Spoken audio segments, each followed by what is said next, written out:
In the second half of the 19th century, with the advancement of metallurgy, machine tool processing, and other technologies, artillery entered the era of rapid fire. Various European countries developed rapid-fire artillery, and the Austro-Hungarian Empire was no exception. The country's first modern field artillery was the 8 cm FK M.5, 8 cm field cannon M.5. Compared to a few other strong countries in Europe, the Austro-Hungarian Empire's artillery technology transitioned slightly slower.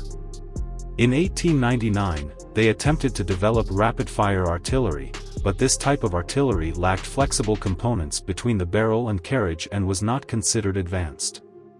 Subsequently, they tested German artillery and in 1902, determined the performance specifications for their own modernized field artillery. Škoda completed the design of a new style field gun in 1905, which, despite being named the 8 cm gun, had an actual caliber of 76.5 mm. This gun combined new and old technologies, and while other countries had generally adopted steel barrels, the FK M.5 still used a bronze barrel, a horizontal sliding breech lock, and installed a hydraulic spring recoil system between the barrel and the integral carriage.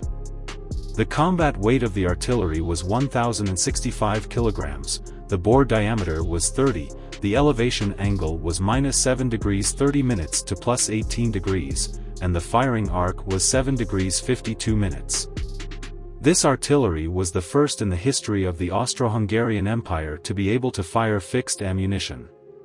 Its He shell weighed 6.68 kilograms, had an initial muzzle velocity of 500 meters per second, and a maximum range of 7,000 meters.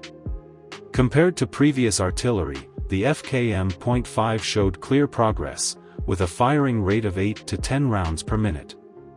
However, it had significant flaws compared to other advanced models of the same period. The artillery was difficult to disassemble and assemble, making it unsuitable for mountain troops. The amount of propellant in the He ammunition was only 120 grams, resulting in few fragments after the explosion and insufficient anti-personnel capability. In 1908, Škoda made improvements to the original design, making the artillery quickly detachable and transportable in 3 separate large parts, suitable for mountain troops. However, there were no other changes in its combat parameters. The new artillery was named FK M.5 out of 8. During World War I, due to a lack of anti-aircraft guns, this field gun was disassembled from its carriage and mounted on a pivot mount, serving as a temporary medium-caliber anti-aircraft gun with a maximum firing height of 3,900 meters. As the most advanced domestically produced field gun in the hands of the Austro-Hungarian Empire at the time, the FK M.5 and its subsequent versions had a total production of over 3,200, making it one of the main equipment of the army. It was widely used during World War I, and the Italian army captured some of them, renaming them as Cannoni da 7728 Modello 58, which were used in the Ethiopian War and World War II.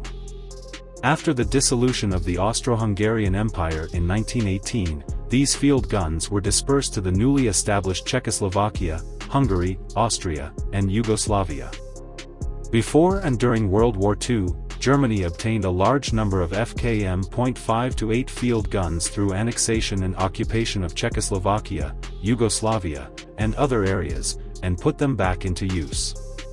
The Germans gave them a new name, 7.65 cm FK 5/8, with suffixes like T and J to indicate their origin, for example, T representing Czech.